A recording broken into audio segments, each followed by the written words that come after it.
Pankaj ji ending comments ले रहा हूं सबसे। ऐसा है, आप अपने विचारों के स्वर्ग में आराम से विराजे रहिए। 400 आपकी आ रही हैं, खुश रहिए। 370 भारतीय जनता पार्टी के अकेले आ रही हैं, खुश रहिए। कहां से कम हो रही हैं आपको खुद भी पता। अरे राष्ट्रीय स्वयंसेवक संघ आपको चेता चुका महाराज, और उनको अभी अखिल भारतीय प्रतिनिधि सभा में अपनी नागपुर में कहना पड़ा सारे स्वयंसेवकों से कि भाई घर घर जाओ, गाँव जाओ, दरवाजा दरवाजा खटखटाओ, वरना इस बार हालात बहुत खराब होने वाले हैं। और तो और वहां सुगबुगाहट ये भी हुई कि अगर नरेंद्र भाई मोदी के चेहरे पर चुनाव लड़ा गया तो कहीं ऐसा ना हो कि स्पष्ट बहुमत से बहुत नीचे 220-22 के आसपास रह जाए। तो सारे आंकड़े तो सामने हैं। तो आप आराम से कुछ दिन 4 जून तक की बात है, तब तक आराम से मेरे को सिर्फ ये लगता है 370 के आंकड़े का और 400 के आंकड़े का। अब की बार 400 पार, अब की बार फिर मोदी सरकार। आप देखिए क्या होने वाला है। वो कहते हैं ना, नाई नाई बाल कितने, बोले इंतजार करो अभी सामने आए जाते हैं। थोड़े ही तो पंकज जी क्योंकि आप इतनी स्ट्रैटेजी बीजेपी की समझते हैं और इतनी अंदर की बातें आप बीजेपी वाले आजकल आपको बता रहे हैं, तो प्लीज बता दीजिए। कमल ही होता है। नहीं पंकज जी तो प्लीज आप ही मुझे बता दीजिए कि कितनी है इनके real number. Bharatiya Janata party के सांसद रहे लोग जो राष्ट्रीय स्वयंसेवक संघ के बहुत पुराने स्वयंसेवक हैं, वो तक आके कांग्रेस से चुनाव लड़वा चाह रहे हैं। अच्छा, वो प्रस्ताव दे रहे हैं, आपको पता नहीं है। ओके भाटी जी, ओके पॉइंट टेकन सर, मान लिया। चलिए आपने कहा तो ये सब रिकॉर्ड होता है, चलाएंगे जिस दिन रिजल्ट आएगा। हर्षवर्धन जी आ रहा हूं भाटी जी के पास। भाटी जी सचमुच सिर्फ एक सवाल, आपने जो सेनापति वाली बात की थी इस डिबेट में, जी बोलिए।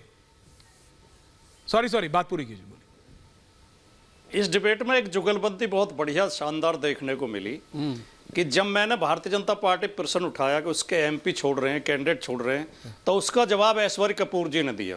अच्छा। और जब शरद प्रधान जी ने ऐश्वर्य कपूर पर सवाल उठाया कि पत्रकार को ऐसे सवाल नहीं पूछने चाहिए, तो उसका जवाब शहजाद पूनावाला ने दिया। क्योंकि मैं क्या कह जब हम बीजेपी को घेरते हैं तो जवाब मीडिया देता है, जब मीडिया को घेरते हैं तो जवाब इनको मजा नहीं आता है।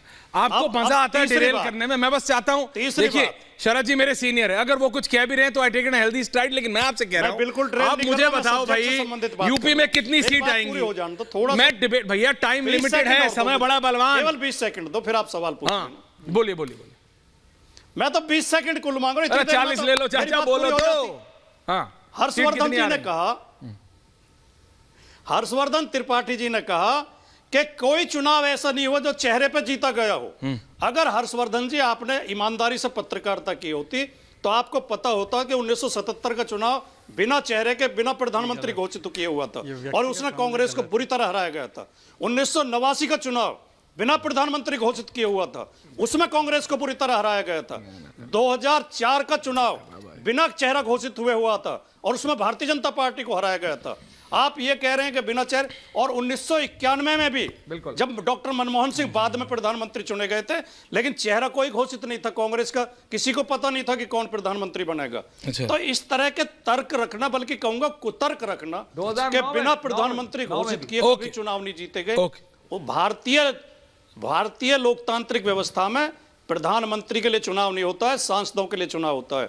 543 सांसद चुने जाएंगे और उनमें से जिसका बहुमत होगा वो अपना प्रधानमंत्री चुनेगा। यही हमारे सपा के कितने होंगे ये तो बता दो। मेरा सवाल तो वही है, मैंने ज्ञान तो ले लिया सारा। नेताजी आप 40 सपा के कितने होंगे ये तो बता दो। हमारे आप 40 कह रहे हो, हम कम से कम 50 आएंगे। बस ठीक है, यही मेरे बजरा हमारे 10 कंफर्म। देखो जनता को पता लगना चाहिए भाई, उत्तर प्रदेश जनता को पता लगना चाहिए कितने कॉन्फिडेंट हो। भाटी जी जब मैंने जब शरद प्रधान को बोला तो आप क्यों डिफेंड करने लगे? अरे ठीक है भाई, अब आप दोबारा पर्सनल और एसपी के लिए। अच्छा ठीक है हर्षवर्धन जी शरद जी आ रहा हूं, and only on topic please. Thank you topic personal नहीं। भाटी जी आपको भी ना मतलब मजा आता है। हाँ हर्षवर्धन जी टॉपिक पे। Thank you sir. हम तो विषय पर ही बात करेंगे, लेकिन जो भाटी जी ने कहा मैं उसको फिर से दोहराता हूं, और मैंने जो कहा उसको भी दर्शक ध्यान करें।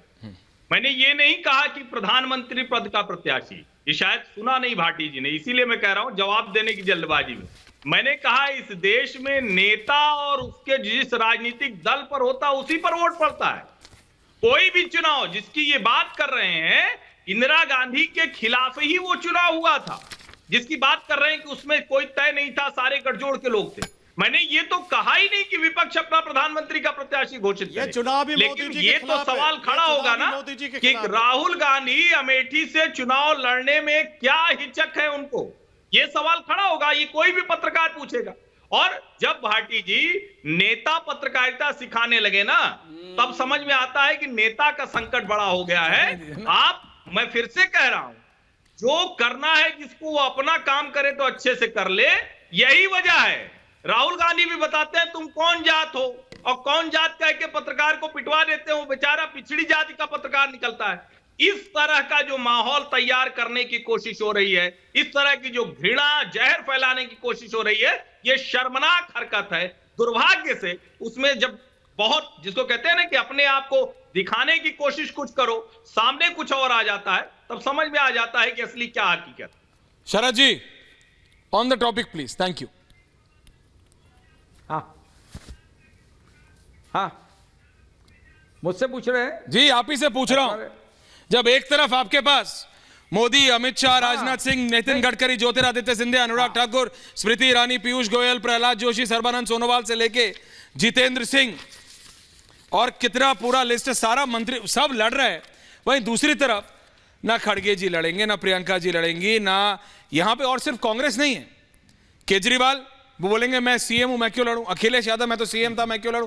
लेकिन अगर आपको सबको इकट्ठा आना है, आपको अपने काडर में एनर्जी झोंकनी है, और भाई जैसे कहते हैं विपक्ष के नेता ऑन कैमरा नहीं, आप तो ऑफ रिकॉर्ड वाले हैं कि भैया it's an election to do and die for, तो फिर ये सब क्यों नहीं उतर रहे?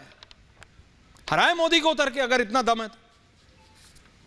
हाँ, बहुत अच्छा, बहुत अच्छा सवाल है। सब मोदी के नाम पे लड़ रहे हैं। इनको भी वैसे, जो अभी आपसे पहले बोल रहे थे, उनका बड़ा अच्छा सवाल ये भी था, आपके सवाल के अलावा आपका भी बहुत अच्छा सवाल है कि राहुल गांधी अमेठी से क्यों नहीं लड़ रहे हैं। बहुत ही वाजिब सवाल है।